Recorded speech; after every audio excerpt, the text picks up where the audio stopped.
কথায় আছে বাঙালিদের ১২ মাসে ১৩ পার্বণ। ঠিক সেরকমই আজকে সন্ধ্যাবেলা আমাদের এখানে একটা সুন্দর জিনিস হচ্ছে, আর সেটাই তোমাদের কাছে তুলে ধরলাম। Hey guys, welcome back to my channel. তা আবারও চলে আসলাম তোমাদের কাছে বড় একটা ব্লগ নিয়ে। এই যে দেখতে পাচ্ছ এখানে এত সব লোকজন, এরা সবাই বিয়ে বাড়িতে এসেছে। কার বিয়ে জানো? কলা বিয়ে। কালকে আমাদের এখানে বসন্ত পূজা, আর আজকে রাত্রে কলা বিয়ে। এই যে দেখতে পাচ্ছ কলা বিয়ের মালা বদল হচ্ছে।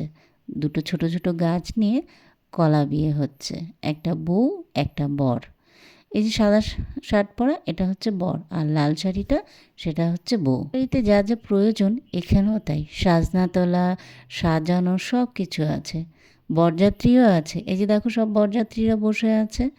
বিয়ে হবে তাই জন্যে বরযাত্রী সব জড়ো হয়ে গেছে। এখন সুন্দর করে বিয়েও হবে। এই যে দেখো এখানে এখন বাতি দেখানো হচ্ছে বিয়েবাড়ির প্রস্তুতির জন্যে। সবার আগে যখন বরণ করা হয় ঠিক সেরকম প্রণামও করে নিচ্ছে সবাই। এই যে দেখো ৭ পাক ঘোরা হচ্ছে। বর বউকে যেমন ঘোরানো হয় ৭ পাক, ঠিক সেরকম মেয়ের মা মেয়েকে নিয়ে সাজনাতলায় ঘুরে যাচ্ছে। সাজনাতলা ঘোরা হয়ে গেলে এবার হচ্ছে মালা বদলের পালা। ঠিক যেমন বড় বড়ই মালা বদল হয়, ঠিক কলা বিয়েরও মালা বদল হচ্ছে। আমি ছোটোবেলা কোনো দিন এই প্রথাটা দেখিনি। তোমরা দেখেছো? তো কমেন্ট করে অবশ্যই জানাবে।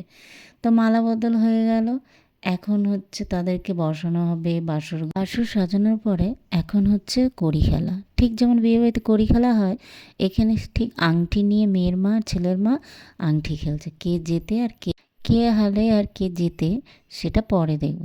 তোমাদের কেমন লাগলো এই বিয়েবাড়িটা অবশ্যই কমেন্ট করে জানাবে। আমার তো এই বিয়েবাড়ি খুব ভালো লেগেছে, আর আমার এই ভিডিও কেমন লাগলো অবশ্যই কমেন্ট করে জানাবে।